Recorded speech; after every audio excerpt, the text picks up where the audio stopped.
Meeting is being recorded. Bonjour à toutes et tous, bienvenue sur ce webinaire d'Habitat Participatif France. On est ravis de vous accueillir. C'est donc le premier webinaire de l'année 2026. C'est le premier d'un cycle de trois webinaires qui aura lieu cette année. On va laisser tout le monde se connecter. Je vois que voilà, on est nombreux, nombreuses à se connecter. Bienvenue encore à toutes et tous pour cet échange donc sur ce webinaire Vieillir chez soi, vieillir ensemble, quel rôle pour les acteurs ressources de la recherche à l'accompagnement. Je fais un petit mot d'introduction. Donc moi je m'appelle Charlotte Garcia, je suis responsable du programme Habitat Participatif et vieillissement au sein d'Habitat Participatif France.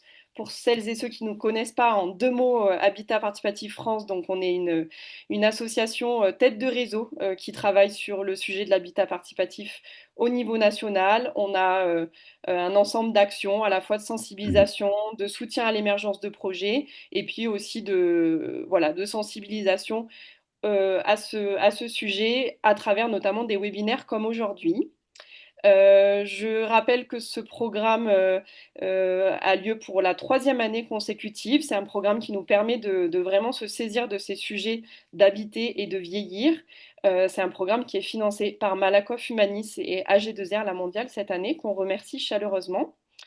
Euh, Bienvenue à celles et ceux qui nous rejoignent. Et puis, on va démarrer sans plus attendre. Donc, je suis ravie d'accueillir eh ben, tous les invités qui sont parmi nous, que je vais présenter juste après. Un petit mot sur le sujet qu'on va aborder aujourd'hui. Donc, quand on a préparé ce webinaire avec les intervenants et intervenantes que vous allez entendre, on a vraiment eu envie de faire ce premier webinaire de l'année et de faire un focus finalement sur la relation qui peut exister entre des habitants et, alors on a appelé acteurs ressources, et on va avoir aujourd'hui trois témoignages d'acteurs qui travaillent et qui ont eu des démarches différentes avec des habitants. Pour travailler, pour questionner, pour aborder ce sujet du vieillissement. Donc c'est pour ça qu'on a intitulé ce webinaire ainsi. Donc les intentions de ce webinaire, bah, c'est évidemment de vous témoigner de différentes expériences, de formes d'accompagnement, de collaboration entre habitants et accompagnants, acteurs ressources. Vous allez le voir, on a la chance d'avoir trois témoignages de trois acteurs avec des, on va dire, des postures et des dimensions. Donc pour à l'âge avec une dimension recherche, avec habitat des possibles, avec une dimension autour de l'habitat inclusif, hein, de projets d'habitat participatif avec aussi de l'inclusif, et puis avec la structure réhabitée, avec plutôt une posture d'accompagnement.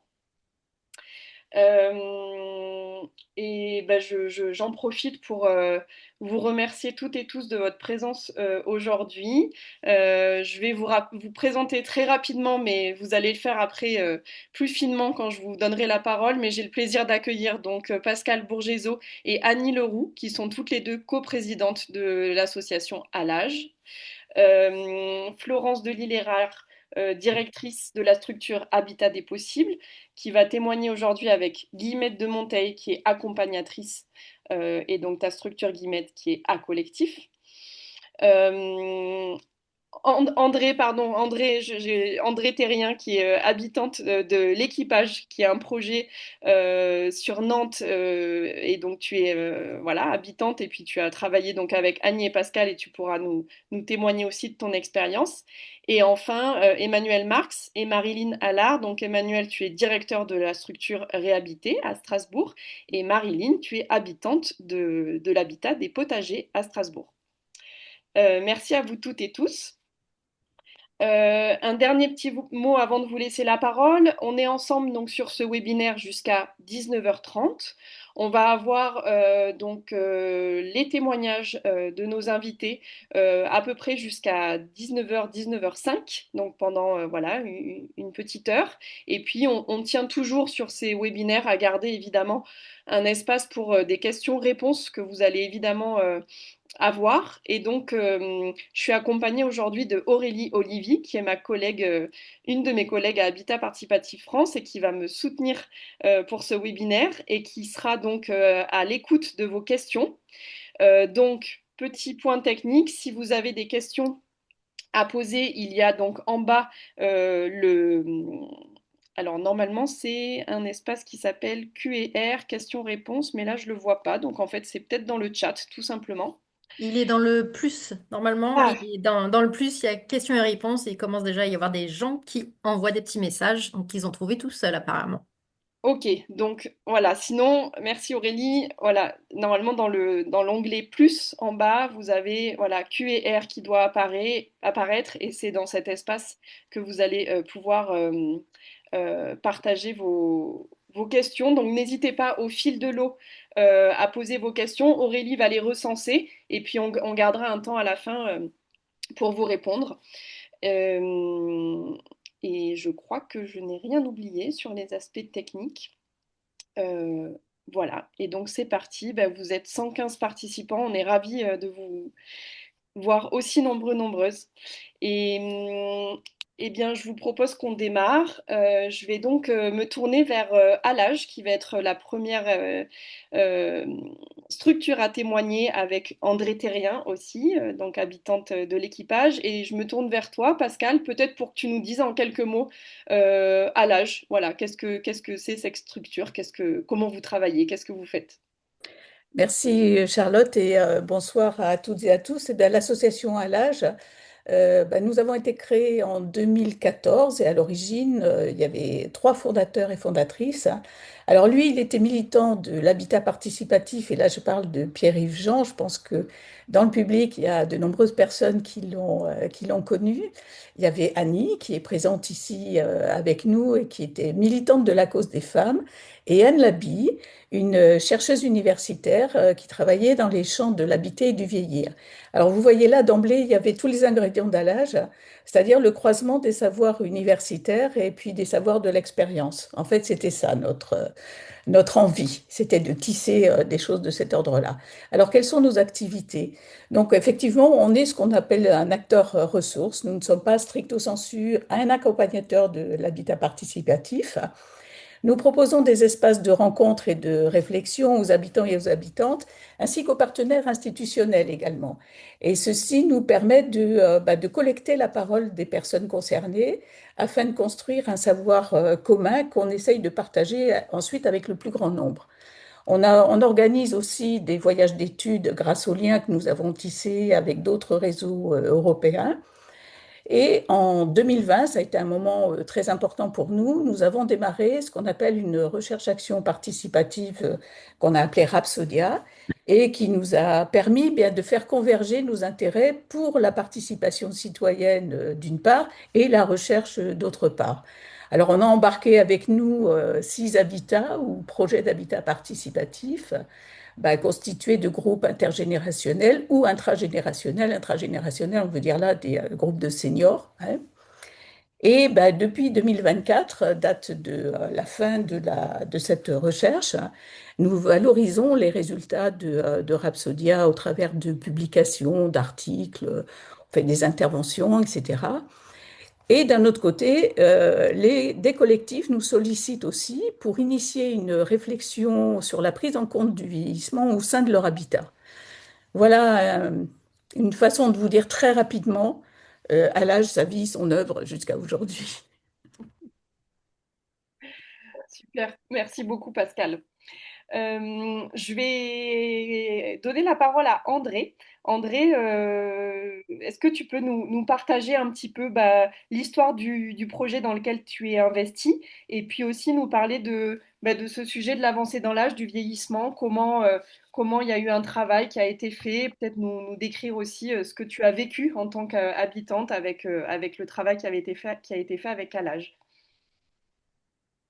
Merci beaucoup. Donc, il me revient le plaisir de vous présenter ce projet qui s'appelle l'équipage. Alors, dans ces grandes lignes, c'est un projet qui est situé à Nantes. Nous sommes un habitat participatif donc dédié senior, 20 logements du T2 au T4 répartis du 3e au 5e étage du futur immeuble avec une salle et une terrasse commune. Les étages inférieurs accueilleront des familles, ce qui est un élément important dans l'animation future du lieu. C'est un projet multi-acteurs, un partenariat entre Nantes Métropole Habitat, la Samoa, ICO, qui est le promoteur, et les futurs habitants. À ce jour, début des travaux prévus en juillet 2026, emménagement en fin 2028.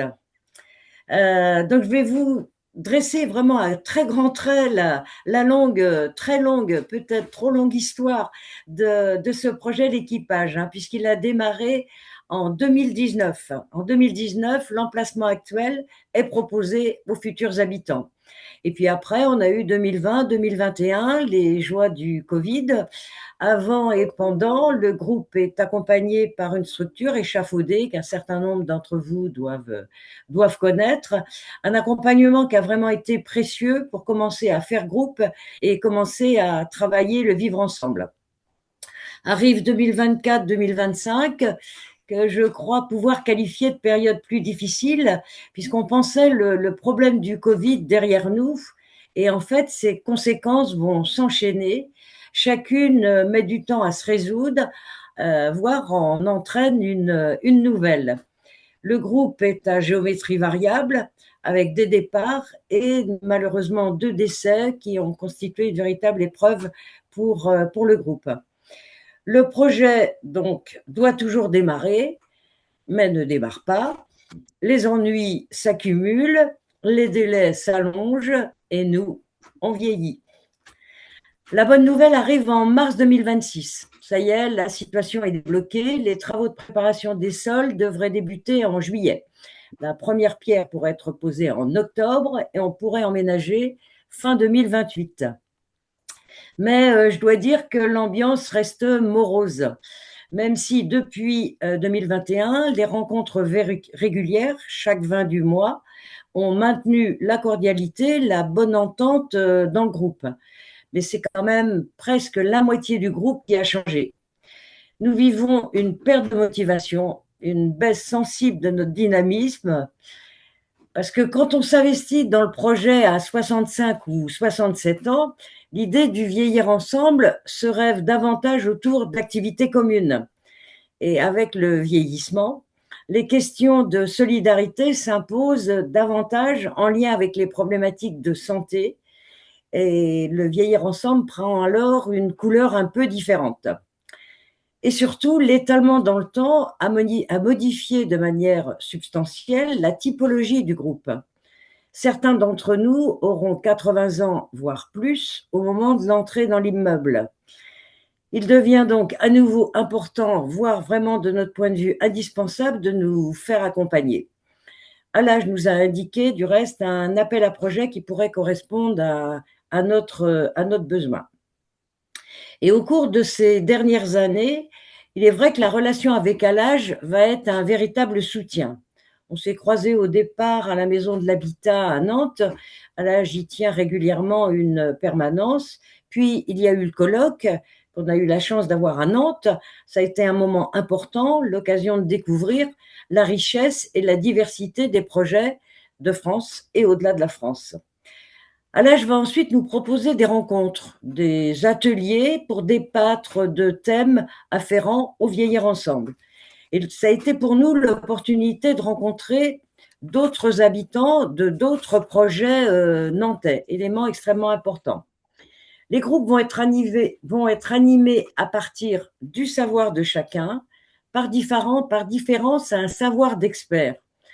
On se retrouve chacun d'une certaine manière en posture de chercheuse, pas à partir de sachant. Et Alage fait de nous donc des artisans, si je puis dire, de notre vieillesse et surtout du vieillir ensemble. On trouve que ça nous a apporté qu'avec le groupe de futurs habitants, l'accompagnement d'échafaudés, donc qui date maintenant de quelques années, avec le promoteur, ICO, les archis, on aborde ensemble, vivre ensemble, mais à partir du futur construit. On a donc tendance à privilégier des questions liées à l'habité, à l'appartement de chacun, même si les accès, les questions de copropriété, l'aménagement des espaces communs sont également évoqués. Mais cette phase est indispensable parce qu'elle est l'occasion de mieux se connaître, d'apprendre à faire ensemble. Mais la plus-value que va apporter à l'âge réside dans sa connaissance, son expérience du vieillir ensemble, une connaissance qui s'est forgée à partir de la collecte d'expériences. À l'âge nous permet d'une certaine manière de nous connaître autrement, entre guillemets, en favorisant les échanges à partir, par exemple, de comment chacun définit l'autonomie, l'indépendance, la solidarité, la prise en compte du vieillissement, la maladie, etc. À l'âge nous permet d'aborder des thèmes auxquels nous n'avons pas forcément réfléchi ou auxquels nous n'avons pas eu très envie de réfléchir, et aussi des difficultés, des peurs qu'on pensait pour certaines individuelles et qui s'avèrent partagées par d'autres. Le fait d'en discuter avec des personnes qui ne feront pas partie de notre habitat facilite d'une certaine manière la réflexion, ça pousse d'une certaine manière les murs de notre futur immeuble. Par ailleurs, à l'âge, favorise l'expérience. Un des ateliers, par exemple, nous a permis de vivre un café mortel, tandis qu'on était un certain nombre à ne même pas savoir que ça existait. Et dans ce groupe élargi, la parole autour de la mort est devenue plus facile, plus ouverte. On a également réalisé une sorte de sculpture en terre devant, a priori, représenter chacun notre futur habitat. C'était d'abord un peu intimidant. Et puis, en fait, extrêmement intéressant de voir la diversité des représentations. Alors, ça n'a pas fait de nous des artistes sculpteurs, mais on a mis la main à la pâte et on a laissé nos pognes s'exprimer plutôt que nos têtes. Toutes ces approches nous aident à envisager le vieillir ensemble comme un projet, une expérience nouvelle. Le collectif d'Allage, n'étant pas animé par des professionnels, par ailleurs, laisse la place à un cadre souple, un cadre d'écoute attentive, non jugeant. On peut prendre le temps. Le déjeuner partagé, par exemple, a autant d'importance que l'atelier. Il s'y dit plein de choses. Et puis, ça nous ouvre sur un réseau. La rencontre avec les autres groupes, les autres projets. Ça fait réaliser que mon petit problème, là, mon petit vieillissement qui m'embêtait, est quand même bien plus grand que moi. Ce qui est rassurant et légitime quand même les questionnements. Encore une qualité d'Allage, la volonté de la convivialité, la capacité à valoriser l'intérêt, l'importance de discuter de sujets a priori pas faciles, et de le faire dans le plaisir et le sourire partagé. Donc en fait, Allage, c'est une vraie ressource, et si ça n'existait pas, eh bien, il resterait à l'inventer. Pour finir, du fait de notre expérience, c'est vrai qu'on a quelques questionnements.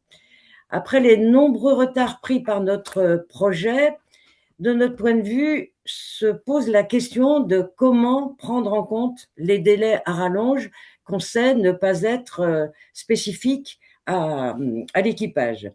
On se demande par exemple s'il ne faudrait pas constituer le collectif d'habitants en amont de la pose de la première pierre. Quels accompagnements envisager concernant les fragilités, les spécificités liées à la durée de la mise en œuvre du projet et donc au vieillissement des futurs habitants. Et tout en conservant la particularité du senior, est-ce qu'il ne faudrait pas un peu élargir la fourchette d'âge? Voilà un peu quels sont nos questionnements et en tous les cas, d'ores et déjà, un grand merci à Allage. Merci à toi. Merci André pour ce témoignage très vivant.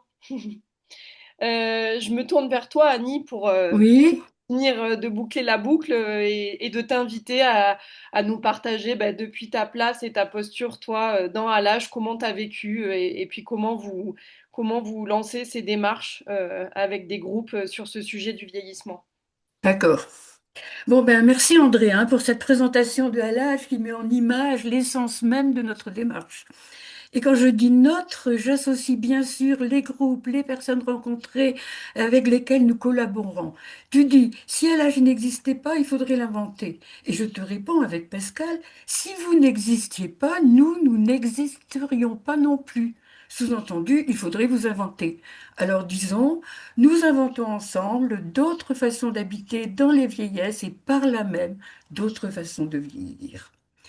Il y a 12 ans, lorsque créé à l'âge, il y a en France un très grand nombre de groupes projets qui disent vouloir habiter en solidarité, habiter autrement, et pas encore de réalisation.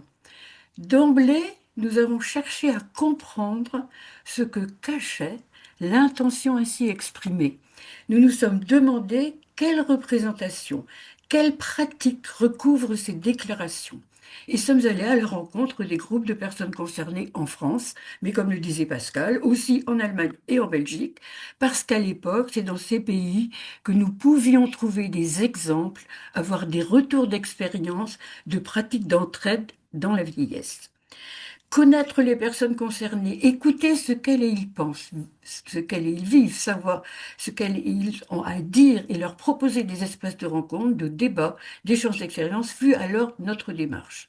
Construire un savoir commun que l'on va enrichir au cours des années, nourrir une réflexion qui est en évolution constante, afin de valoriser et de faire connaître les savoirs de l'expérience, est une de nos principales raisons d'être.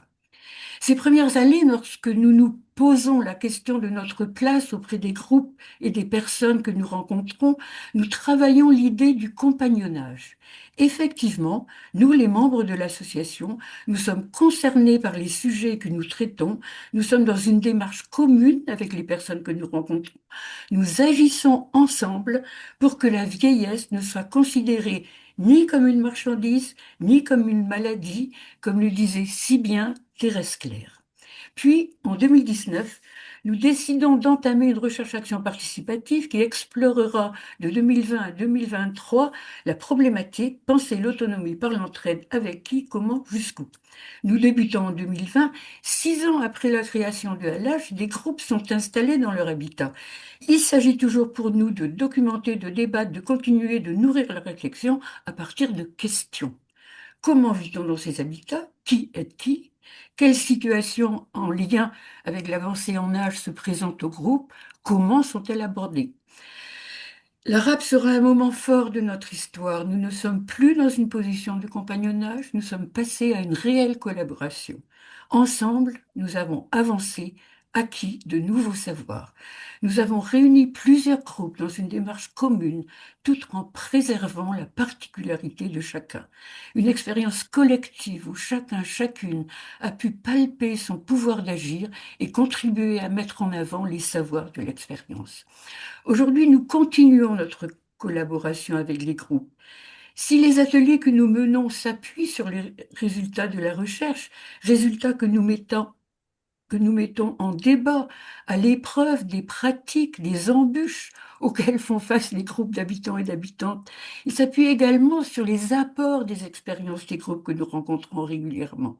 De fait, ces ateliers préfigurent des temps de partage nécessaires au groupe. Par exemple, lorsqu'on se pose la question jusqu'où l'entraide, cette question est régulièrement suivie ou voire même précédée de la question suivante, jusqu'où anticiper. Une injonction qui rejoint celle du bien vieillir et dont il faudrait se défaire en s'interrogeant régulièrement et en ne préjugeant en rien les réponses. Ne pas avoir d'intention, ne pas penser en termes de limites, même si un jour on est peut-être amené à en mettre. Cela s'apprend collectivement en se donnant et en prenant le temps dans des moments dédiés pour parler des questions que l'on se pose les unes, les uns et les autres au sujet du vieillissement, de la maladie, de la mort. C'est de cette manière qu'on va créer les conditions qui favorisent l'échange sur des sujets tabous et considérés comme faisant partie de l'intimité. Peut-on, et au cas où, comment créer de l'intimité collective?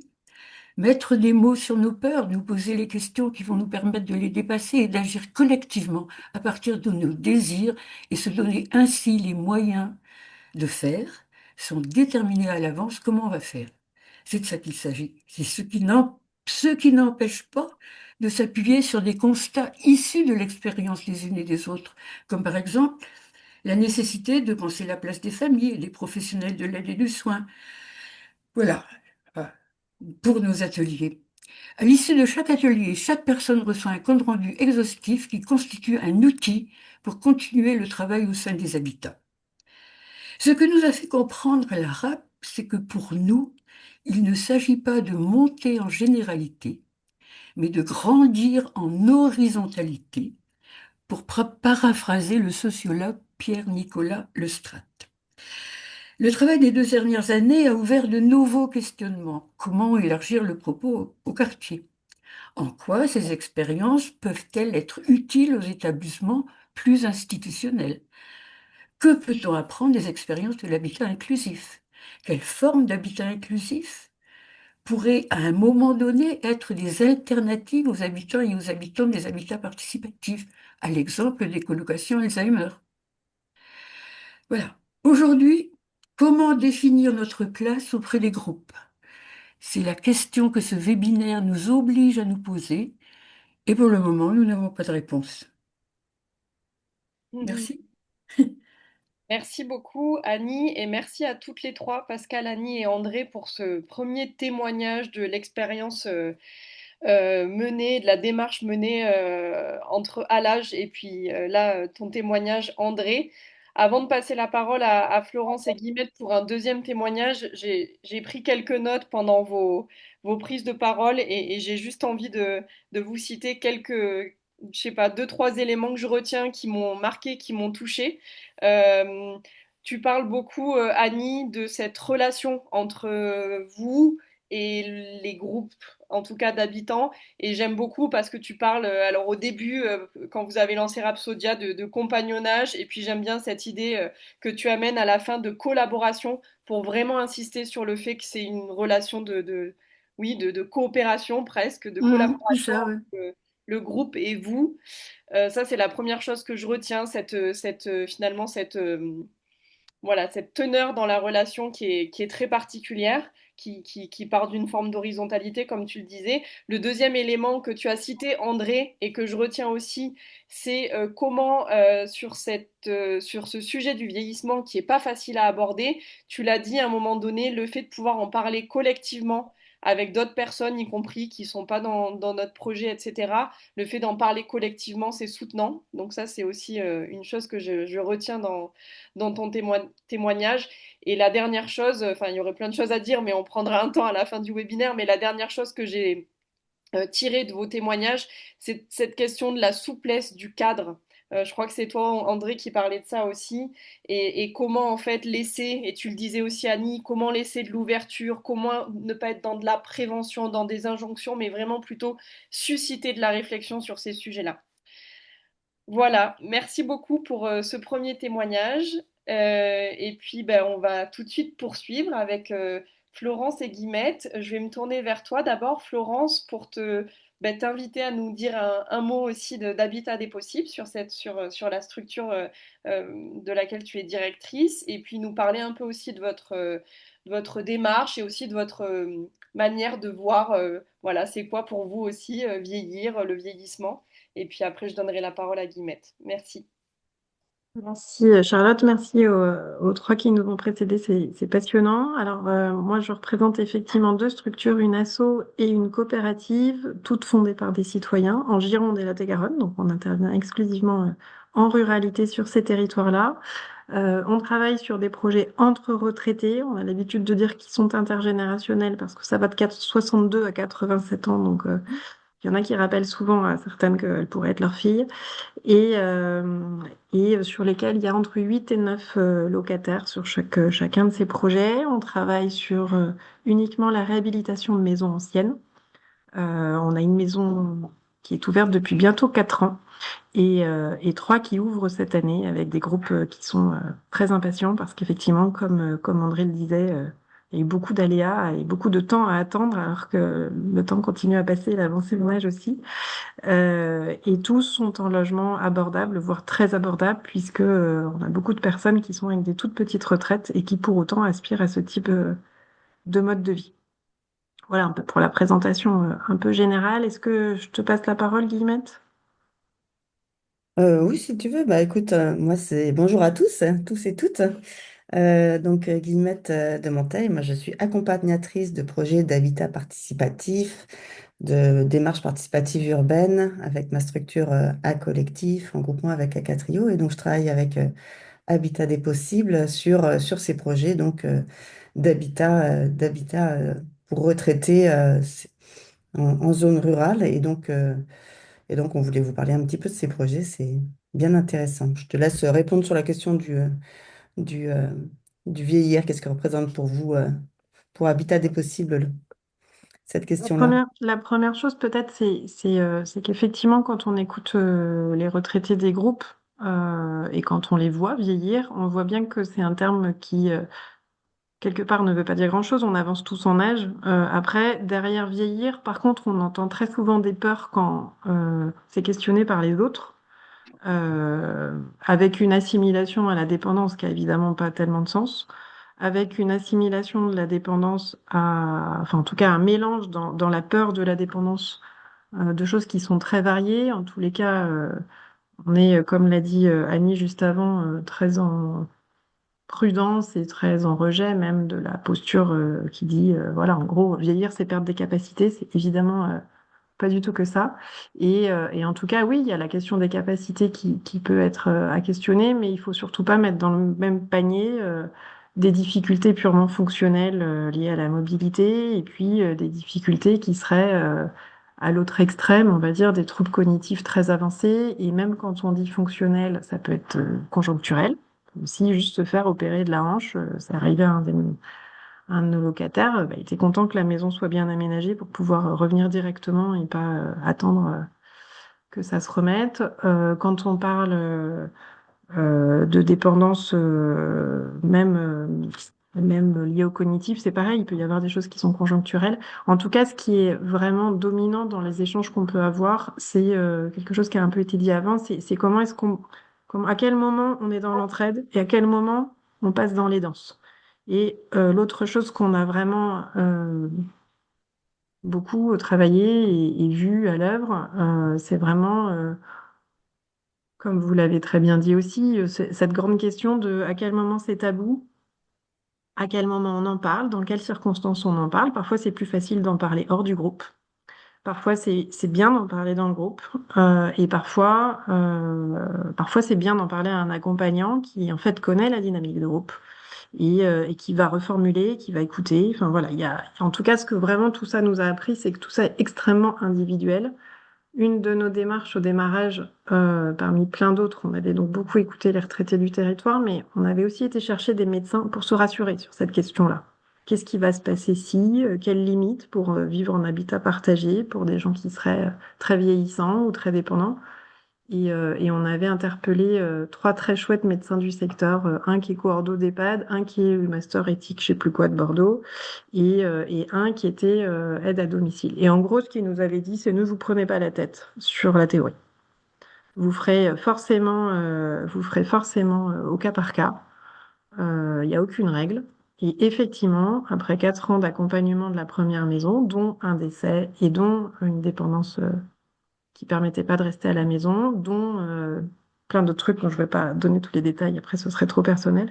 Effectivement, on voit bien que chaque groupe est différent, chaque situation est différente, chaque façon de le vivre du groupe est différente, et la posture de l'accompagnante est extrêmement fine à avoir.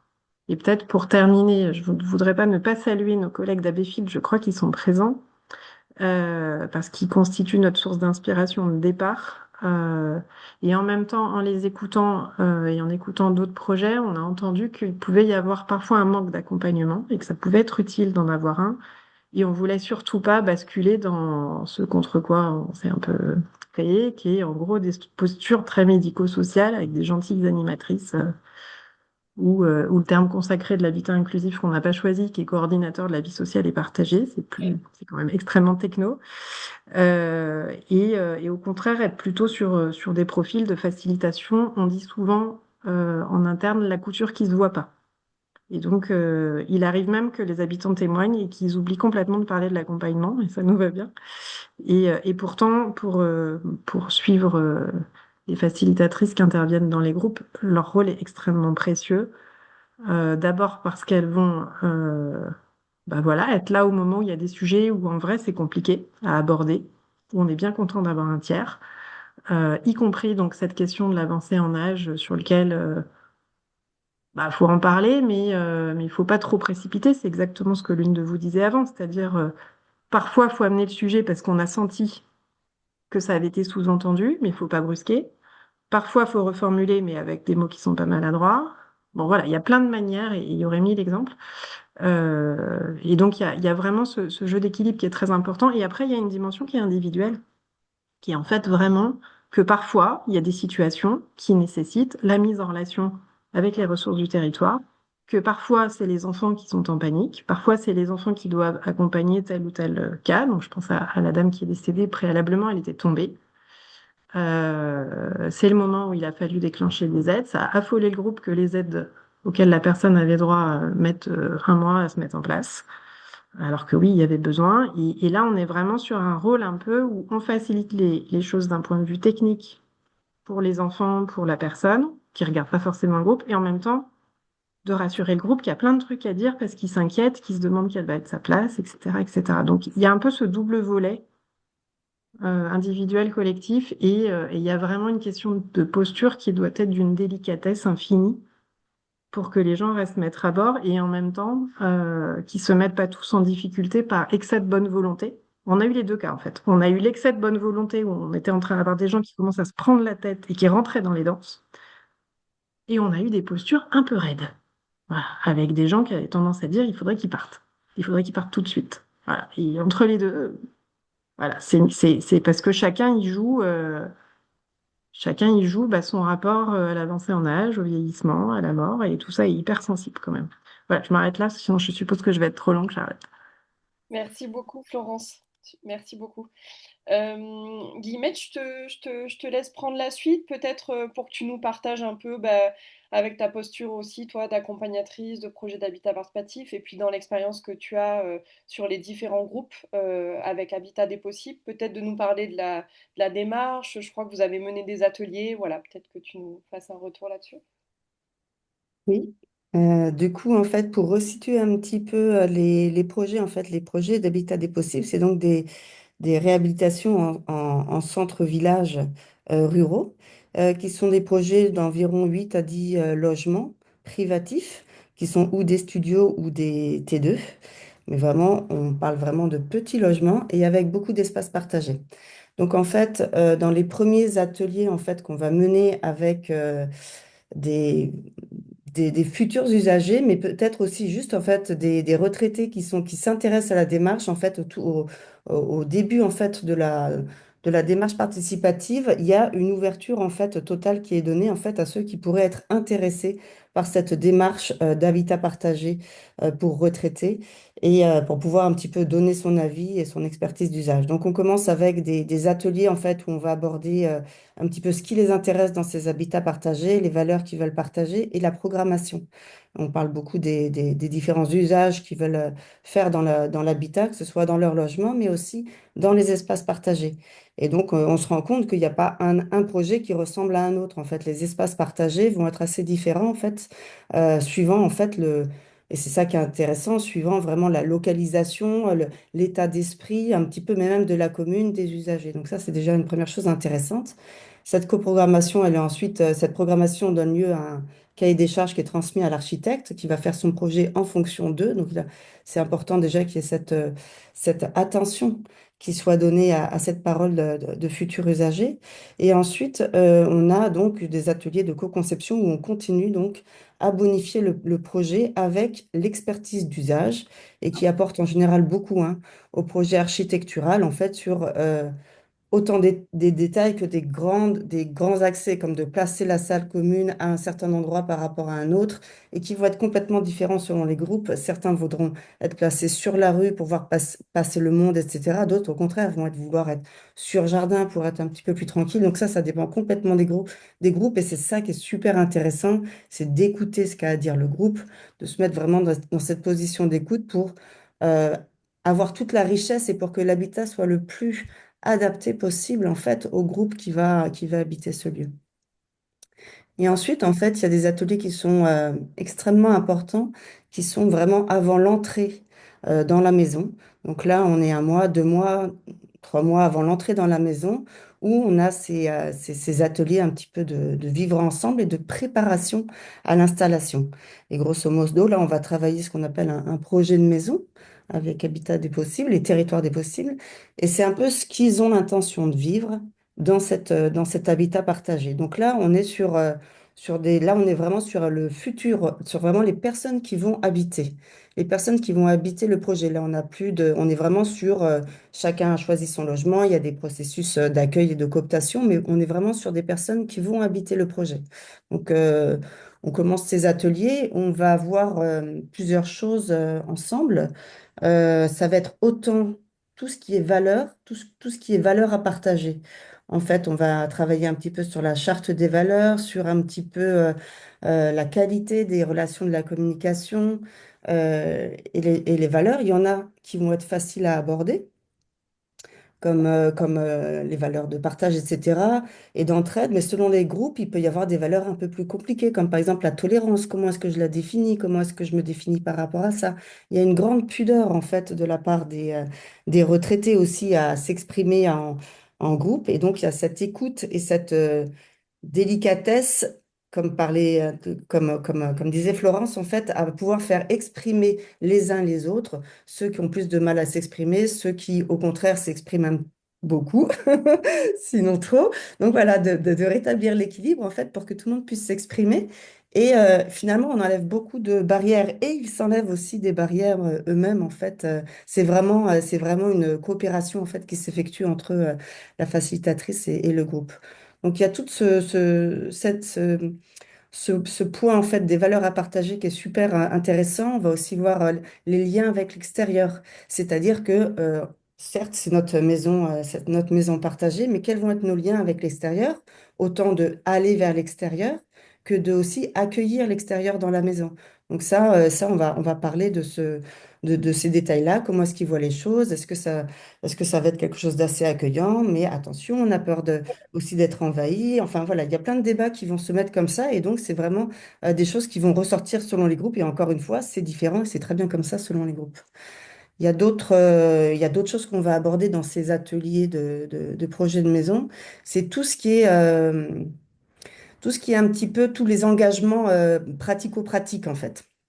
Donc, comment on va vraiment aménager les espaces partagés, quels usages on va mettre. Et donc, dans l'aménagement, on va assez loin, vraiment dans des ateliers en fait où ils vont choisir les meubles qu'ils ont chez eux pour mettre dans les espaces partagés ou alors dans leur logement. Et tout ça, ça leur permet de se projeter et de commencer, en tout cas pour les espaces partagés, à faire des choses ensemble, mais vraiment dans la projection, cette fois, j'ai envie de dire pratique. Donc ça, c'est toujours assez intéressant et ça leur permet, parce que le déménagement, c'est une grosse étape. On est en campagne, ils passent en général d'une grande maison à un petit studio et là, il y a tout un travail qui demande beaucoup de délicatesse voilà, pour accompagner ce passage. Donc il y a ça qui va être intéressant à discuter avec eux et aussi vraiment dans l'organisation de la vie quotidienne. Comment est-ce qu'on s'organise pour le ménage? Comment est-ce qu'on s'organise pour l'entretien, pour les comptes. Et c'est eux vraiment qui vont trouver des solutions. Nous, en tant que facilitatrices, on va amener les sujets, on va leur faciliter en fait les choses pour qu'ils puissent intervenir sur les sujets. Mais c'est vraiment à eux qui vont trouver les solutions. Et donc, selon les groupes, on n'aura pas les mêmes solutions. Là, actuellement, il y a un groupe qui a parlé d'une espèce de conciergerie. Et en parlant petit à petit, ils se sont dit, oui, mais ça serait bien qu'on soit deux, en fait, à être à tour de rôle responsables de la conciergerie. Et pourquoi? Et en fait, ils se sont dit, parce qu'il y en a des bonnes capacités physiques et d'autres qui ont des bonnes capacités mentales, Internet, etc. Et donc, on va se compléter, en fait, et on va pouvoir, en fait, ça va être moins lourd pour nous de former comme ça des duos de responsables, entre guillemets, des clés, enfin, voilà. Et chaque semaine, en fait, ils alternent. Donc, voilà, ça, c'est un exemple, en fait, de solution que eux-mêmes ont trouvé. C'est pas du tout de mon ressort ni quoi que ce soit. Mais c'est pour dire en fait que l'importance de l'intelligence collective dans ces ateliers, Hmm. qu'on retrouve dans tous les ateliers d'habitat participatif.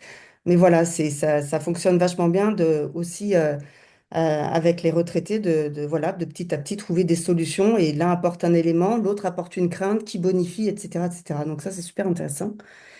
Et ce que je pourrais dire aussi qu'on travaille dans ces projets de maison, c'est vraiment tout ce qui va être, et ça, beaucoup on en parlait, c'est vraiment tout ce qui est de l'engagement un petit peu relationnel en fait. Les relations qu'ils vont avoir dans la maison, ça a été dit, mais l'entraide, les danses, comment je me sens par rapport à ça, euh, comment est-ce que je peux vivre les choses, où est ma limite par rapport à tout ça, quel rythme d'échange je veux, comment on décide. Ça, c'est bien important aussi, comment on décide, quel est le processus de décision, quels sont les sujets que j'aimerais aborder, qui sont peut-être plus ou moins touchy selon certaines personnes. Il y a aussi l'échelle, en effet, de temps en temps, c'est de un à un, où une personne vient nous trouver pour nous partager quelque chose, et d'autres, en fait, on partage en fait leurs émotions et leur vécu devant tout le groupe. Ça fait des ateliers en fait assez riches en émotions, j'ai envie de dire. On rigole beaucoup. Il y a aussi des témoignages qui peuvent, voilà, avec des petites voix qui vibrent. Il y a beaucoup de solitude hein, qui est exprimée, donc il y a une vraie envie en fait de partage et d'entraide et d'être moins seul. Donc c'est des ateliers assez riches et assez vrais. Voilà, c'est ça. Et qui demandent voilà, vraiment beaucoup d'écoute et de se tenir en fait c'est une espèce de disponibilité, de savoir où sont les limites de chacun, etc. Donc beaucoup de délicatesse, oui, ça a été dit par Florence. Voilà, pour faciliter ces échanges de collaboration, pour faciliter cette intelligence collective, avec évidemment, et ça c'est très important, tout leur savoir, tous leurs besoins, toutes leurs craintes qui vont faire la richesse de leur habitat. Merci Guillemette, je suis désolée, je te coupe pour avoir une vigilance sur le timing. Ça va, t'avais Vous terminé? avez fini, c'est Ah, parfait. super, trop bien. Merci beaucoup à toutes les deux. C'est aussi un beau témoignage voilà, de ces projets de maison en milieu rural que vous venez de nous partager. Pareil, j'ai juste noté allez, deux petits points là de votre retour d'expérience qui font écho avec le témoignage qu'on avait eu avant. Je retiens de vos deux prises de parole le fait qu'il n'y a pas de méthode type et qu'il y a, enfin, Guillemette, tu disais chaque projet, enfin, il n'y a pas un projet qui ressemble à un autre. Florence, tu disais qu'il y avait vraiment aussi dans la manière d'aborder ce sujet qui est si à la fois si grand et en même temps si spécifique qu'on ne peut pas l'amener avec vraiment enfin, voilà, une méthodologie cadrée. Et donc j'ai retenu cette idée voilà, finalement de situation spécifique et de faire au cas par cas. Et la deuxième chose que j'ai retenue, qui est plutôt de l'ordre de la posture, et j'ai retenu dans vos deux témoignages cette idée d'avoir une posture la plus discrète et la plus fine possible dans les postures d'accompagnante. Tu parlais de ça, Florence, et puis toi aussi, Guillemette, dans cette posture de facilitation, comment être vraiment dans quelque chose de souple et à l'écoute. Et voilà, ça fait écho avec ce qu'avaient partagé aussi Annie et André. Merci beaucoup à toutes les deux. Et donc, je vais me tourner vers Emmanuel et Marilyn pour la dernière expérience de ce webinaire. Et Marilyn, je te donne tout de suite la parole pour que tu nous dises en quelques mots, bah, que tu nous écrives voilà, le projet dans lequel tu habites qui s'appelle Les Potagers. Oui, voilà, donc ce projet se situe à Strasbourg. Euh, Donc c'est un immeuble avec 10 petits appartements, 10 studios et des grands espaces partagés. Le projet a été initié il y a 10 ans, hein. Nous avons connu le même parcours du combattant que celui d'André. Euh, il a été initié au départ par Christiane Baumel, qui avait créé une association qui s'appelait Cocon 3S, Cocon, colocation conviviale, 3S, solo, senior, solidaire. Et de fil en aiguille, le projet a évolué et donc s'est tourné vers l'habitat participatif. Donc ce projet, enfin là nous y sommes à 10, 8 femmes et 2 hommes. Ah oui, j'ai oublié de dire qu'il a été enfin, l'immeuble est construit par un bailleur social, donc nous sommes en location sociale. Euh, oui, on a créé une association de locataires aussi pour pouvoir pour pouvoir dialoguer avec, pour pouvoir, enfin, voilà, dialoguer avec le bailleur social. Et nous avons signé une convention de cogestion avec le bailleur. Que dire encore? Ah oui, alors notre but, notre but, c'est de viser à être complètement autonome dans notre façon de fonctionner, en fait, hein. On voudrait vraiment se prendre en charge dans la gestion de l'immeuble, mais aussi dans le fait d'être acteur de notre vieillissement, en fait. Et dans notre projet social, c'est écrit que nous voulons être une alternative à l'EHPAD. Rien que ça. C'est un peu une utopie, mais on verra. Qu'est-ce que je peux en rajouter? Tu veux que Oui, je fais la oui, genèse rapidement oui, et puis oui, après très tu bien. reprendras sur ton retour d'expérience depuis l'emménagement Ah, il y a un an et oui, demi, nous avons bientôt. emménagé il y a 18 mois, Novembre, hein, c'est ça? en novembre Novembre. 2024. Pour refaire peut-être juste rapidement la genèse. Alors, donc moi je travaille à l'association Réhabiter, anciennement Écoquartier Strasbourg, qui a été créée par des habitants qui avaient le doux rêve de faire un écoquartier à Strasbourg. Finalement, ils se sont rabattus sur un micro-écoquartier. Ça a donné le premier immeuble en habitat participatif à Strasbourg qui s'appelle Écologie, avec un S, en autopromotion, qui est juste en face des potagers, par hasard. Depuis, en fait, 2010, il y a l'association, elle vise à partager, à diffuser l'expertise qui est développée par les habitants eux-mêmes à des nouveaux porteurs de projets et à diffuser ces compétences, ces connaissances-là qui sont acquises par les personnes qui se lancent dans ce type de projet. Ça a été beaucoup dans un temps sur la question du montage, et puis maintenant c'est la question de l'habiter qui prend le relais. Euh, on a une histoire, on va dire, d'accompagnement particulière. Ça fait, en gros, l'association Cocon 3S Alsace a été créée en 2013 et on accompagne le projet depuis 2015. Donc il y a eu trois grandes phases. La première phase, ça a été un petit peu comme ce que disait Guillemette sur la phase de programmation, conception, où là, on a travaillé entre le groupe, le bailleur et la maîtrise d'œuvre pour aider à clarifier quels étaient les besoins, quel pouvait être le cahier des charges. La deuxième étape, je vous la fais comme ça avait été fait facile, mais en fait, il y a eu plein d'épreuves assez délicates. La deuxième étape, ça a été la préparation à l'emménagement. Une fois que le projet a su être financé par les différents institutionnels et opérateurs, qui a mis un peu de temps, cette préparation aussi à l'emménagement. Et depuis novembre 2024, maintenant, il y a la dernière phase, on va dire, d'accompagnement, à savoir une petite particularité, c'est un projet d'habitat participatif. Ça a été pensé comme ça, comme un esprit d'autodétermination collective le plus ambitieux possible. En cours de route, en 2023, il y a eu des appels à projets voilà, sur l'aide à la vie partagée, habitat inclusif, et on s'est dit, à la base, normalement, le collectif doit être complètement autonome, mais si jamais il y a du financement hein, pour étoffer un peu l'accompagnement qu'on avait prévu de faire a posteriori après l'emménagement, autant le solliciter, et même si le groupe en a pas besoin, bah, tant mieux, voilà. Il y a pas besoin de le solliciter, enfin de le mobiliser. Donc le bailleur a obtenu cet intitulé Habitat inclusif et a obtenu des financements pour l'aide à la vie partagée, ce qui a permis d'étoffer finalement, à partir de l'emménagement, l'accompagnement que nous, on a pu proposer avec Réhabité auprès des habitants. Donc ça, c'est quand même une particularité, c'est l'habitat participatif originellement, ça vise de l'habitat participatif, mais c'est labellisé habitat inclusif, donc il y a un financement à l'aide à la vie partagée. Petite singularité, je dirais. Euh, Sans cela, en fait, comme on n'avait pas cette certitude, comme l'accompagnement était trop réduit, on a essayé d'imaginer des formes d'accompagnement pour venir, on va dire, soutenir la réflexion des futurs locataires. On a réfléchi à un parcours de formation, faciliter le dialogue pour, pour développer les compétences en facilitation et animation de réunion. Ça, c'était avant l'emménagement, qu'on autofinançait et qu'on ouvrait à d'autres habitants participatifs. Et là, depuis l'emménagement, on réfléchit aussi à une sorte d'espace ressource autour de la normalisation des conflits qu'on appelle la rouspette, qui est aussi une manière de parler des conflits et la manière de les traverser. Et c'est ouvert, donc c'est pas que pour le groupe, mais ça quand même part beaucoup de l'expérience qui est vécue ici.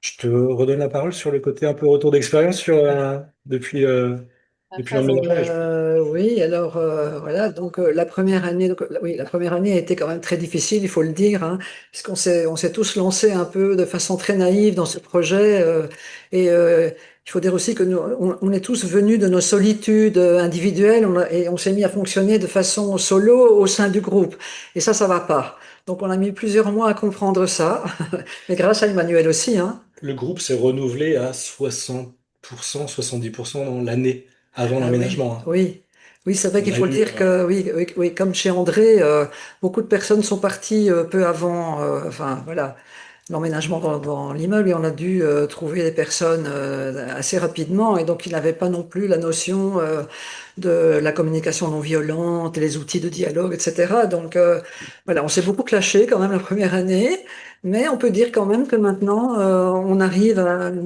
un certain apaisement dans l'immeuble. Et ça, c'est quand même grâce à l'accompagnement, hein, grâce à Emmanuel, qui nous a quand même appris, qui nous a donné beaucoup d'outils de dialogue. Bon, même si on a encore du mal à les pratiquer, mais quand même, on avance. Oui, voilà, donc, et c'est vrai que moi, personnellement, je peux dire qu'on a tous déjà changé, en fait, et on se le dit aussi avec bienveillance entre nous aux réunions.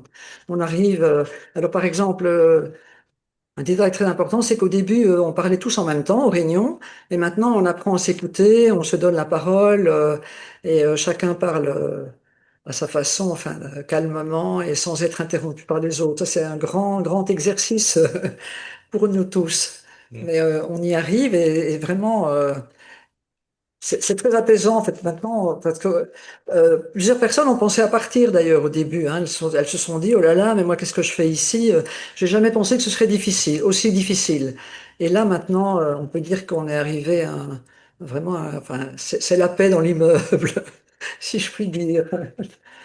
Voilà, donc qu'est-ce que Emmanuel aussi nous a appris à faire des réunions efficaces en fait. Mais comme on fait des réunions assez régulièrement et qu'on arrive à s'écouter, à parler chacun à son tour, on arrive à avoir des réunions plus efficaces et les problèmes se règlent petit à petit en fait pendant ces réunions. Voilà, voilà. Et, Ouais. Peut-être juste pour parler du mode d'accompagnement, c'est on a mis en place deux formes de réunions. C'est à peu près c'est des réunions mensuelles, hein. Il y a une réunion qui est plus de l'ordre de comment de discuter des sujets pratiques et des tensions pratiques, d'entretien, de manière de communiquer, de répartition des tâches et c'est plutôt donc je facilite la rencontre, donc ça allège un petit peu la charge de travail du groupe, sachant que vous avez vos réunions propres de coordination aussi, où je suis pas là en fait, euh, à raison oui, d'une chaque 15 toutes les deux jours, semaines, toutes les deux oui, semaines.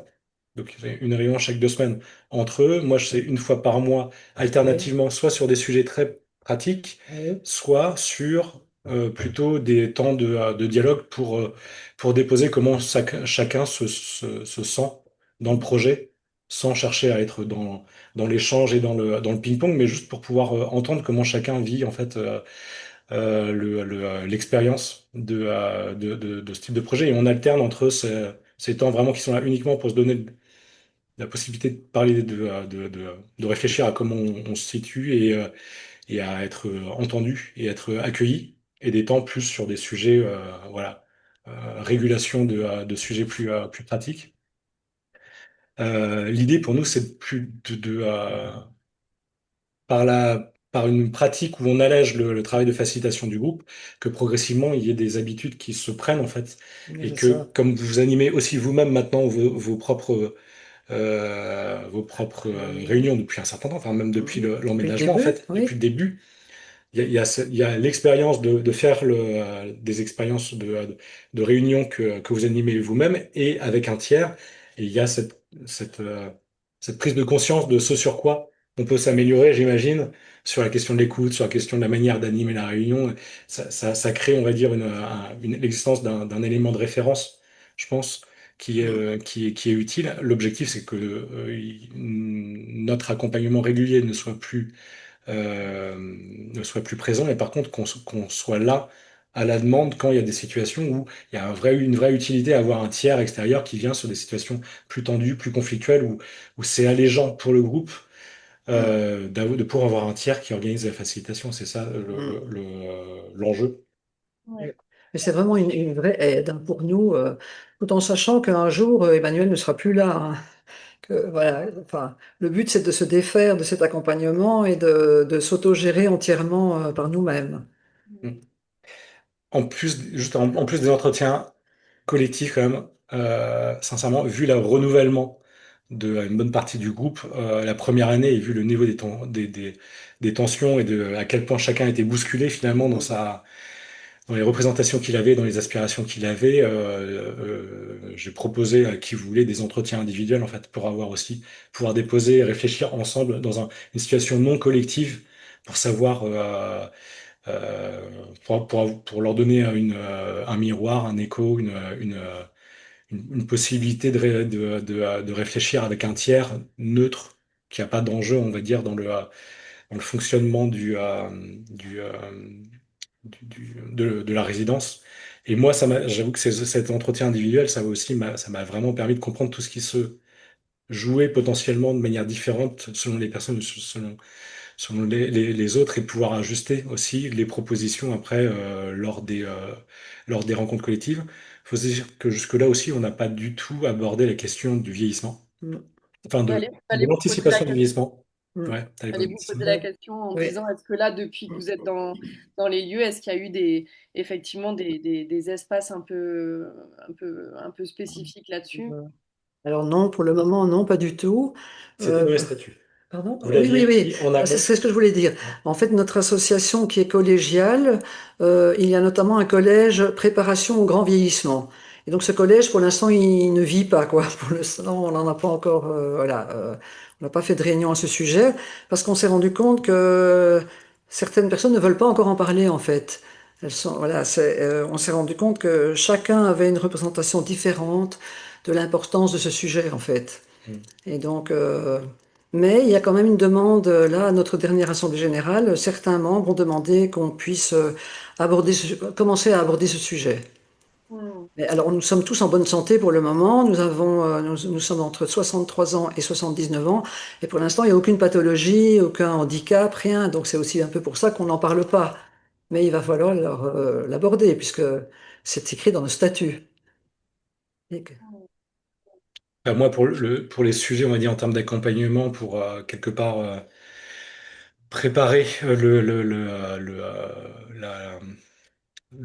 la baisse d'intensité dans l'accompagnement, il y a quand même des sujets qui restent quand même un peu costauds, indépendamment du sujet des vulnérabilités et du grand âge, c'est le sujet du possible renouvellement. Parce que ça a été anticipé il y a très très longtemps, mais il n'y en a pas eu encore eu, ou il y en a eu, enfin dire, juste avant l'emménagement. Oui, Ça oui, s'est fait oui. trop rapidement. Oui. Donc on sait qu'en termes de identifier, pouvoir s'assurer que les personnes qui candidatent sont les personnes qui vont se sentir à leur place dans ce type de configuration d'organisation, c'est pas évident. Il y a plein de gens qui sont motivés à ne pas à ne pas se sentir seuls. Par contre, qui assurent quelque part le groupe et la personne qu'elles ont les bonnes prédispositions quand même à accepter de vivre en faisant des réunions une fois chaque semaine quasiment, à Ouais. tenir un engagement, participer aux réunions, ça veut dire pouvoir s'exprimer en public, ça veut dire, enfin, ça a plein de choses quand même qui sont pas franchement évidentes et Ouais. voilà, c'est un peu questionnant, mais il y a Ouais. Et un je fort pense, enjeu à ça. ouais, et je pense que plusieurs d'entre nous n'ont pas réalisé ça en fait en arrivant ici et ça a bousculé pas mal le groupe en fait. Mais on évolue chacun à notre rythme et on évolue. Le groupe change, hein. Ouais. Oui. Et pour des personnes, on sent vraiment l'évolution, et pour d'autres, on sent en fait que ça crée, que c'est pas possible en fait. C'est juste, voilà, c'est pas Mm. les bonnes, Le bon la profil. bonne configuration. Mm. Et donc, il y a quand même voilà, un soin pour nous à réfléchir Mm. à anticiper un petit peu mieux ce parcours d'accueil des potentiels candidats et après de l'intégration des personnes parce qu'en fait, il y a plein de choses maintenant qui se sont formées en termes de normes. Il y a plein de choses qui ont été formalisées, qui ont été écrites, qui ont été consignées dans les cahiers. Mais il y a plein de normes aussi, d'habitudes maintenant qui se mettent en place sans même qu'elles sont écrites et que quelqu'un qui arrive, en fait, va pas franchement comprendre. Et je pense que ça peut être assez délicat pour quelqu'un Oui. qui arrive avec un tel niveau potentiellement de règles tacites aussi, dont on n'a pas conscience, mais en fait, voilà, il y a un soin aussi à avoir sur cette question du renouvellement pour assurer, parce que ça peut être une bonne source de tension, globalement. Mm. Merci beaucoup à tous les deux pour ce témoignage très intéressant aussi. On va passer aux questions, mais je crois qu'il y a un mot qui me reste de votre témoignage, c'est la notion de temps qui est beaucoup Oui. revenu dans Mm. dans vos retours. À la fois le temps du projet, Emmanuel, tu en parlais, toutes ces étapes parfois aussi nécessaires dans le temps en fait d'un projet d'habitat participatif et voilà qui demande de la patience et voilà en tout cas sur le temps du projet et du coup qui fait aussi écho à quel moment aborder le sujet, enfin c'est quoi le bon moment aussi pour Mm. aborder ce sujet du vieillissement. Marilyn, toi, tu parlais aussi du temps nécessaire qu'il vous a fallu à la fois pour être à l'aise, enfin Mm. pour apprendre. Tu as parlé beaucoup d'apprentissage. Là, juste avant que tu termines, tu as parlé aussi de cette notion de temps dont le groupe a eu besoin, en fait, pour trouver aussi sa maturité dans son fonctionnement. Et puis, il va y avoir sûrement d'autres évolutions. Donc voilà, il y a vraiment cette notion de temps qui me reste de votre témoignage. Et puis la deuxième chose aussi,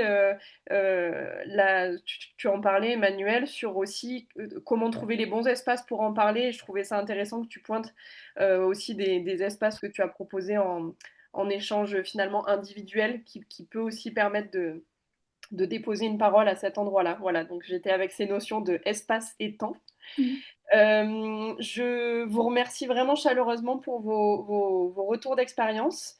Je vais m'essayer à juste lister quelques questionnements de ce que j'ai en tout cas identifié dans vos prises de parole qui pourraient être finalement des formes de perspectives ou en tout cas de questionnements sur lesquels on pourrait se laisser en imaginant de continuer à travailler sur ce sujet. Et puis juste après, on va prendre les questions qu'il y a dans le chat. Aurélie me disait qu'il y en avait quelques-unes, mais Florence, tu as déjà répondu à certaines. Donc voilà. En tout cas, pendant que je fais cette espèce de petite conclusion, n'hésitez pas, s'il y en a qui ont des questions dans le chat, à les poser maintenant. Comme ça, Aurélie peut les recenser. Euh, En tout cas, voilà, il y a, on va dire, 4-5 notions, thèmes, sujets que j'ai identifiés avec vos différents témoignages que je présenterai plutôt sous la forme de questions pour pas les présenter comme voilà, des enseignements, mais vraiment comme des questions à se poser. La première chose, c'est vraiment ressorti de vos trois témoignages, c'est la notion de relation entre accompagnant, accompagné. On pourrait se demander ben voilà, comment tisser cette relation, comment l'introduire de manière juste, comment la tisser dans le temps, quels sont les ingrédients pour que cette relation se crée. Est-ce que c'est de la confiance, est-ce que c'est de la neutralité, de la transparence, de la finesse, voilà, en tout cas vraiment toute cette question de voilà, comment mettre en place une relation entre accompagnés et accompagnants sur ces sujets de vieillissement. Le deuxième thème, c'est la question de la posture, qui est vraiment sortie aussi de vos différentes expériences. Comment avoir une posture la plus juste possible aussi quand on est dans une forme de collaboration, coopération, accompagnement sur ce sujet. Comment être au bon endroit aussi, comment doser l'intention en fait. Est-ce qu'on est dans une intention de prévention? Alors, c'était pas forcément dans vos témoignages, mais plutôt comment on a une posture pour ouvrir un espace et pour permettre de la discussion. Le troisième thème, ben, j'en parlais juste avant, mais je trouve que cette question du temps, du timing est vraiment revenue aussi dans vos témoignages. Euh, à quel moment évoquer le sujet, comment prendre le temps pour pas aussi brusquer le collectif et aussi laisser le temps au groupe de choisir en fait à quel moment ils veulent aborder le sujet. Donc vraiment cette question du temps. Donc comment laisser l'espace au groupe, comment être pas trop interventionniste dans ce sujet-là. Et puis la relation, la posture, le rapport au temps. Bon, il y aurait plein de choses à dire, mais j'ai vraiment envie de garder aussi du temps pour les questions.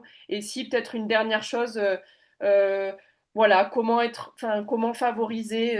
Je reboucle avec ce que vous avez partagé au début, Annie, André. En fait, comment être dans un rapport en fait de, de l'expérience et vraiment de partir des vécus en fait de chacun chacune pour aborder ce sujet et d'inviter à ça en tout cas de partir de l'expérience des habitants habitantes. Voilà, peut-être avant qu'on ouvre les questions, si parmi les intervenants intervenantes vous avez quelque chose à rajouter ou peut-être pour compléter là les questions que je viens d'évoquer, n'hésitez pas, je suis preneuse aussi de votre regard un peu méta et puis sinon, on va peut-être pouvoir en parler en répondant aux questions. Emmanuel, Ouais. Ouais, moi, en fait, même si c'est un terme un peu barbare, mais on en parlait aujourd'hui avec notre personne, en fait, j'ai l'impression que on voit souvent dans l'habitat participatif le côté le bâti, mais en fait, ce qui se construit là, c'est l'infrastructure relationnelle. Et c'est vraiment comme une infrastructure. C'est quelque chose que tu vois pas, mais qui soutient toutes les activités sociales et les activités humaines. Et il faut un sacré investissement Mm. en temps, en énergie pour tout le monde. Et j'ai l'impression que comme faut savoir que les premières années, ou en tout cas les premiers 18 mois, c'est un moment où il y a besoin quand même d'un investissement conséquent pour les habitants et que bah, c'est quand même de penser un soutien très particulier à cet endroit-là. Je pense que c'est pas inintéressant, que c'est un investissement pour l'avenir du groupe. J'ai ce sentiment-là, on va dire. Mais, Je suis d'accord avec toi. Moi aussi. Ah non, il n'entend pas. si, Merci. si. Aurélie, je te passe la main si c'est OK pour toi et pour qu'on ouvre le temps de questions-réponses. Ça Et va, je suis à peu près prête. Alors, il y a quelques questions qui sont arrivées vraiment à la fin, donc avec des gros pavés, je vais essayer d'être exhaustif et voilà, de regrouper les questions. On avait des questions plutôt alors, faciles, j'allais dire, mais finalement, on peut creuser. Sur les profils d'habitants seniors, il y a la première réflexion qui est arrivée dans la soirée, mais c'est encore animé que par des femmes, ou presque. Est-ce que l'habitat participatif est mieux vécu ou mieux géré par des femmes? Donc, une question qui revient quand même assez souvent. Juste, je regroupe les quelques questions sur les profils d'habitants. Aussi Virginie qui pose la question est-ce qu'il y a un âge maximum et raisonnable pour se lancer dans un projet d'habitat participatif? Et cette question a entraîné une autre qui est la question de l'agisme par rapport aux instances décisives. Est-ce que un groupe qui est composé que de seniors a-t-il plus de chances que des groupes qui sont en mixité intergénérationnelle? Voilà. merci Aurélie pour cette première question qui a envie de répondre? Moi, je veux bien, parce que je pense qu'il y a derrière les questions, il y a un risque de généralité. En tout cas, pour nous qui avons accompagné 5 groupes et 4 très activement, hein, qui vivent ensemble ou qui s'apprêtent à emménager ensemble, pour moi, ça bat en brèche directement toutes ces questions. Est-ce que c'est mieux quand c'est des femmes ou des hommes? Franchement, ça dépend du caractère de tous ces gens. C'est sûr qu'il y a une surreprésentation des femmes, ça, on va pas se le cacher. Sur la première maison qui est ouverte depuis 4 ans, il y a 7 femmes pour un homme. Sur celle qui accompagne Guillemette, on est à 3, 4 hommes, c'est ça? 3. Ouais, c'est ça, 3 pour 5. C'est sûr que ça change la coloration. Je pense à un autre groupe où il y a 2 messieurs. Mais franchement, ça dépend surtout du caractère de ces gens-là. Même question pour l'âge. Pour moi, il n'y a pas de limitation. Et notre doyenne qui est décédée l'année dernière, quand elle est arrivée sur l'habitat partagé, elle avait 92. Oui, c'est ça. 92. Elle est morte 3 ans après, je crois, c'est ça.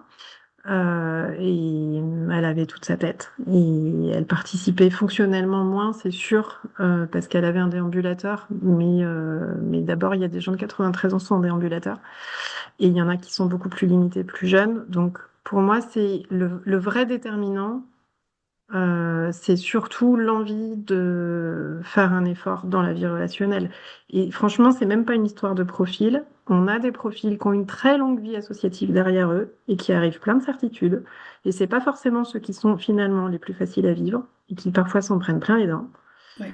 parce qu'ils sont un peu donneurs de leçons. Et en me disant ça, je voudrais pas non plus généraliser en disant que tous les gens qui ont un gros profil et parcours associatif sont comme ça. Mais du coup, c'est quand même vraiment une histoire de personne. Et à la fin, c'est est-ce que je suis capable de me remettre en question? Est-ce que je suis capable de me prendre dans les dents tout ce que les autres vont me renvoyer? Et oui, les questions de vieillissement. Et ça, c'est valable. Enfin, je pense que j'enfonce des portes ouvertes pour tous les groupes d'habitat participatif. Et la question du vieillissement, oui, vient rajouter de la complexité, c'est sûr, parce qu'on se confronte à sa finitude, aux limitations du corps, voilà. Donc, comme vous le disait André, il y a des gens qui ont envie d'en parler, il y a des groupes qui n'ont pas envie d'en parler. Voilà. Donc, je pense que faut pas trop se prendre la tête avec des règles qui n'existent pas. En tout cas, nous, ce qu'on voit, c'est qu'on s'adapte, on s'adapte, on s'adapte, et surtout, chacun des locataires s'adapte beaucoup. Merci Florence. Est-ce que quelqu'un d'autre veut réagir là-dessus, sur le profil? Ouais, moi, je voudrais simplement dire effectivement que je suis d'accord avec le fait de dire qu'il n'y a pas de profil. Quant à la surreprésentation des femmes, c'est logique, c'est d'une logique démographique. Euh, on va retrouver la même chose dans les EHPAD. Et puis aussi, c'est une question, non seulement les femmes sont plus nombreuses, parce qu'elles vivent plus longtemps, même si elles ne vivent pas en très bonne santé toujours, mais c'est aussi parce que les hommes s'arrangent pour trouver très vite des femmes plus jeunes qui vont s'occuper d'eux. Et par exemple, il y a des statistiques là-dessus.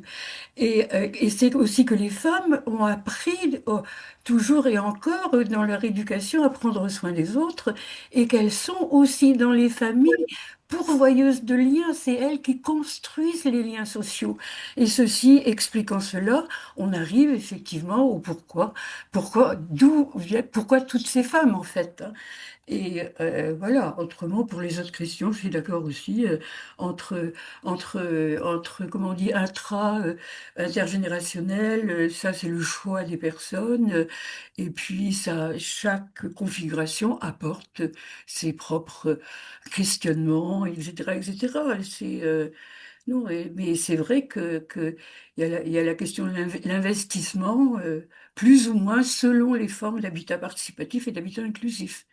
L'investissement est quand même géométrie variable, puisque la participation est à géométrie variable. Voilà, donc je voulais juste...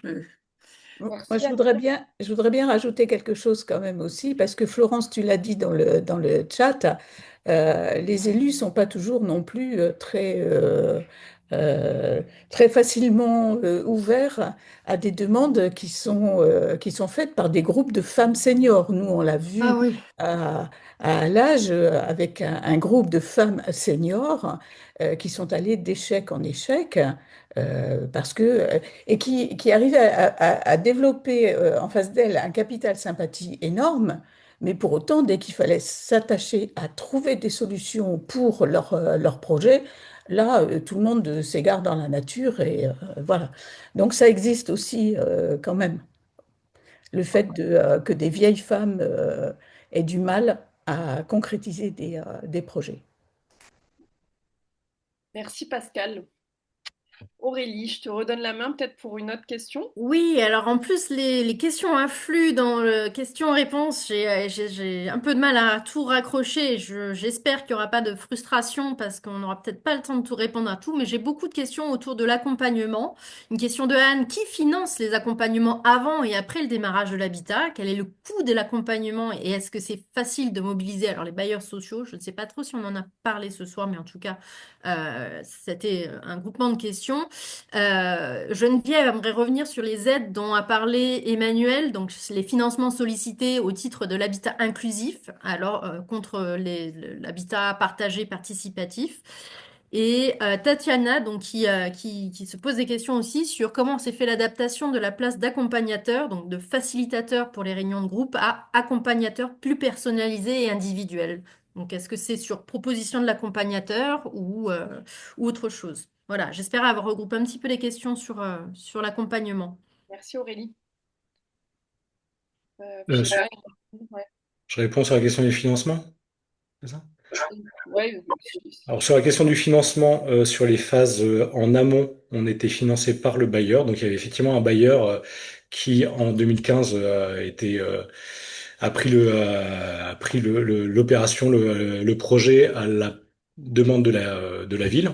Et ils étaient OK là-dessus, mais ça a mis du temps parce que ça leur a coûté forcément un peu cher. C'est une opération qui est quand même pas très rentable pour eux parce qu'elle est aussi singulière sous d'autres aspects techniques. Il y a eu du financement, donc c'est eux qui vont financer notre mission destin à maîtrise d'usage. Euh, je sais pas combien. En fait, il y avait un cofinancement de la ville. Donc c'était à peu près à hauteur de 30 000 euros. Ils étaient cofinancés par la ville à hauteur de 50%. Donc il y avait 15 000 euros de la ville. Et ensuite, sur la phase post-emménagement, là, ça a été l'aide à la vie partagée, ce financement, donc habitat inclusif, délégué au département, et je sais pas de combien il relève, mais ça doit être entre 10 et 15 000 euros par an, je crois. Euh, Moins, bah, ça dépend peut-être des endroits. J'ai pas de certitude là-dessus. Nous, on a environ pour 10 000 euros par an, là, pour les 2 premières années. Après, ça va aller décrescendo. Et sur le côté, l'évolution de l'accompagnement du collectif à l'individuel, c'est venu parce que à la fois, je voyais bien qu'il y avait des situations qui étaient assez délicates individuellement et qu'il y avait des tensions où en fait, tu peux pas réussir à comprendre tout ce qui se joue uniquement à travers des rencontres collectives. Donc c'est pour ça que j'ai pu proposer de faire ces temps individuels à celles et ceux qui voulaient. C'était pas une obligation, mais ça m'a permis vraiment beaucoup de. Enfin, je pense que ça a été utile pour les personnes et ça a été utile aussi pour moi en complément du travail collectif. Voilà. super. Merci Emmanuel. Florence, tu voulais réagir ouais. Ah, il y a ton micro coupé, Florence. Juste un micro-complément pour bien rappeler que autant on s'est tous aperçus que cet accompagnement amont, il est très précieux pour prévenir tous ces départs en masse parce qu'on n'arrive pas à s'entendre et c'est bien normal sur plein de sujets complexes, autant ça ne s'est pas du tout structuré au niveau du soutien des politiques publiques ni même privées. Nous, notre montage ne repose pas sur des bailleurs sociaux, donc il n'y a pas de financement de la maîtrise d'ouvrage et on est allé chercher pour chaque projet des fondations, des caisses de retraite, qu'on est ravis d'ailleurs, on les remercie. Mais ça représente des grosses sommes parce qu'on accompagne nos habitants du tout début jusqu'à l'ouverture, donc ça peut mettre 4 ans, 5 ans, plus. Et en fait, c'est vraiment un gage de sécurisation et personne ne l'a pensé. Et quand il y a eu les démarches de plaidoyer, en sont ressorties les aides à la vie partagée que vient de mentionner Emmanuel, qui sont super, mais qui commencent quand les habitants rentrent dans la maison. Et c'est un vrai, enfin, c'est un peu une aberration quand même. Et sur les aides à la vie partagée, effectivement, c'est très variable d'un département à l'autre. Et on est entre 5 et 10 000 euros, ce qui est parfois carrément suffisant et qui est parfois carrément insuffisant quand on est sur de la mutualisation entre des personnes qui sont très dépendantes et pour qui la participation, ben, ça nécessite de prendre plus de temps. Voilà. Donc quand même avoir en tête que c'est pas inscrit enfin, dans les politiques et franchement c'est idiot parce qu'on a pensé l'après mais on n'a pas pensé l'avant.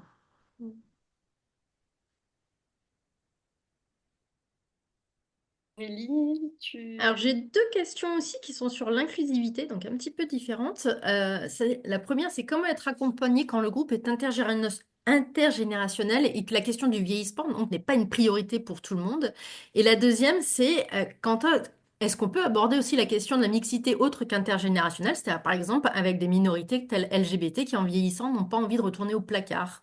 Est-ce Mhm. que la question de l'inclusivité de certaines personnes peut poser problème ou est-ce que c'est des choses que vous avez déjà rencontrées aussi et comment ça a été géré? Oh, merci Aurélie. Qui a envie de répondre là-dessus? Je ne sais pas si Tu en réponds, Pascal? Ton micro. Oui, je disais, vas-y, Annie, oui. Bah, enfin, nous, c'est des questions qu'on s'est posées, hein, à commencer par la fameuse mixité sociale dont tout le monde parle. Voilà, et comme c'est notre habitude de poser des questions, on se demande de quoi s'agit-il? Bon, on s'est posé ces questions sur la mixité. Nous, on estime que ce soit entre femmes, entre LGBT, que c'est la décision des groupes et qu'ils devraient pouvoir, s'ils le veulent, comme ça se fait aujourd'hui à Lyon avec la Maison de la Diversité, vivre leur vieillesse ensemble. On est toujours avec les autres, on est dans un quartier, on est dans une rue, on n'est jamais tout seul. Un groupe dans la nature, la mixité, elle se fait beaucoup plus largement, ça dépasse l'habitat. Donc voilà, et puis on est dans une société inégalitaire. Le fait que les LGBT disent, ben, nous on veut pas, on est sorti du placard, on n'y retourne pas. Et ben personne ne doit retourner au placard. Même pas les vieux et les vieilles, si on parle de questions d'agisme. Pas de placard. Les femmes, c'est pareil. On peut comprendre que des femmes aient envie de vivre entre elles. Pourquoi cela n'est-il pas possible? Chez nous, bon, les LGBT, il faut savoir louvoyer hein, si on veut y arriver, hein. Mais j'espère qu'on va pouvoir y arriver. Et moi, ce sont des questions qui ne me... on en discute beaucoup à l'âge, et moi, personnellement, elles ne me posent pas, ça se pose pas. Des fois, je me demande, quand on est un habitat avec 10 logements, comment on fait pour avoir de la mixité sociale, intergénérationnelle, euh, et que fait-on des personnes qui viennent d'ailleurs? Que fait-on de la mixité ethnique? La mixité des gens valides, des gens non valides. Mais il n'y en a pas assez. Il n'y a pas assez de logements. Il faudrait des plus grandes maisons. Ben, on a le quartier, on a la rue. Voilà. Et comment on fait pour que... et tous les projets le disent, ils veulent être ouverts sur le quartier, avoir des liens avec le quartier. Je pense qu'il n'y a qu'en pensant plus loin que l'habitat, qu'on peut vraiment aborder ces questions de ce qui est inclusif ou pas. C'est un point de vue partiel et partial, hein, et je le partage, comme disait l'autre. Voilà. Merci Annie. Alors effectivement, je vois qu'il reste que quelques minutes. Alors on a des questions qui sont très très techniques et je pense que je vous invite à plutôt à nous envoyer un mail à contact@habitatparticipatif-france.fr pour qu'on y réponde, qu'on reste sur cette thématique aujourd'hui qui est vraiment de l'ordre des seniors. On a une question toute bête, mais visiblement ça parlait pas à tout le monde. Qu'est-ce qu'un café mortel? Ah, oh, je viens de parler, Pascal, je te laisse parler sur le café mortel. Mais peut-être, ah, zut. Peut-être que André pourrait parler de son Ah ben oui, expérience. André, tu sais aussi, toi. Ah oui. André, Oui, mon expérience, elle est quand même limitée, mais ça a été un moment où on a pu, autour de la table, échanger chacun autour de notre expérience de la mort d'un proche ou de personnes moins proches. Et c'est vrai que c'était, comment dire, ce que j'ai trouvé particulièrement riche, c'est que ça permettait qu'on parle de la mort de plein de manières différentes. C'est-à-dire qu'il y en a qui ont été vraiment dans l'émotion de parler de telle personne, etc. D'autres, au contraire, étaient dans un espèce de recul et on était presque dans quelque chose de très descriptif. D'autres, au contraire, à l'inverse, ou d'une autre manière, ont utilisé l'humour. Et tout d'un coup, ça donne un paysage. Moi, j'ai dit à la fin, ça donnait presque envie de mourir, quoi, hein. Euh, Voilà. ça, ça donnait une diversité de regards sur la mort. Après, je ne connais pas la technique exactement Ouais. des cafés de la mort, donc Ouais, je ne en dirais fait, c'est des échanges, une parole libre. On on peut aussi assister, on n'est pas obligé de parler. Et ça se fait dans certaines villes. Regardez, dans vos villes, il y a des propositions, il y a des gens qui proposent. Ça se fait dans des cafés, justement. Il y a même des apéros mortels. Et ce qui était intéressant pour nous, quand on a découvert ces cafés mortels, c'est de voir comment les groupes peuvent s'approprier cette technique, en fait. Et ça permet en même temps de parler de sa propre mort. Il y a eu beaucoup de paroles sur «Ah, moi, ma tombe, je veux pas, non, je veux pas, moi, ah non, je veux pas être enterré avec mes parents, c'est pas possible», enfin des choses comme ça. Ça fait sortir pas mal de choses aussi de sa vie. Et ça permet d'aborder aussi ensemble, de se dire tout d'un coup, oh là là, ce serait peut-être intéressant que j'écrive ça et ça, ce serait peut-être intéressant. Où en sommes-nous des directives anticipées?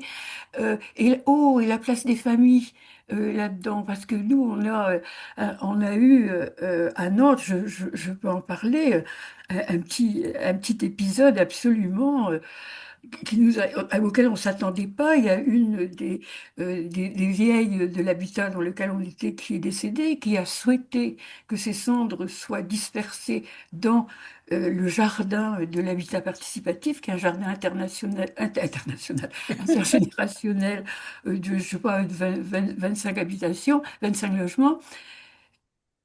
Et ça a posé des problèmes aux plus jeunes. Il a fallu en discuter. On n'y aurait jamais pensé. Des choses comme ça se passent, quoi. Ah ouais, mais les enfants vont jouer dans le jardin. Alors tout d'un coup, moi, je me suis imaginé, je me suis dit, ben ouais, les plus jeunes, ils se sont dit, on va pas en plus avoir un cimetière participatif après l'habitat, quoi, sur les mêmes lieux, des choses comme ça. Ça veut dire que nous, on n'est pas très habitués de vivre avec les morts, ni même une fois qu'ils sont morts, etc. Donc, c'est-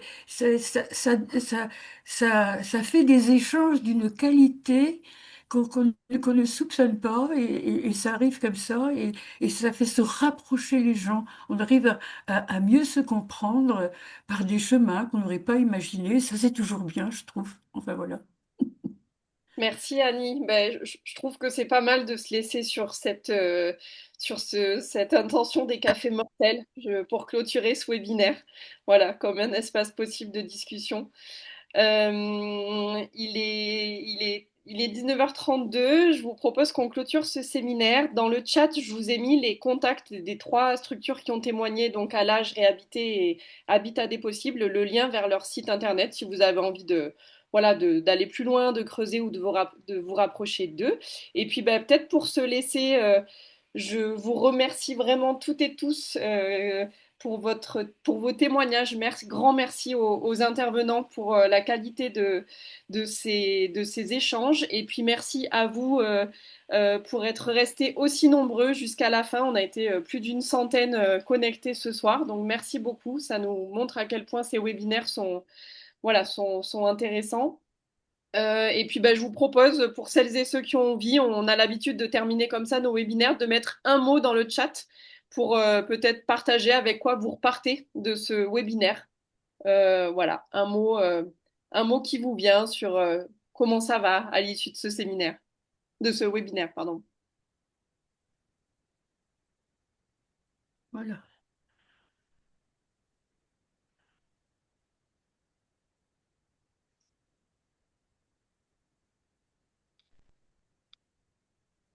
Et sur le site de LH, on m'entend là?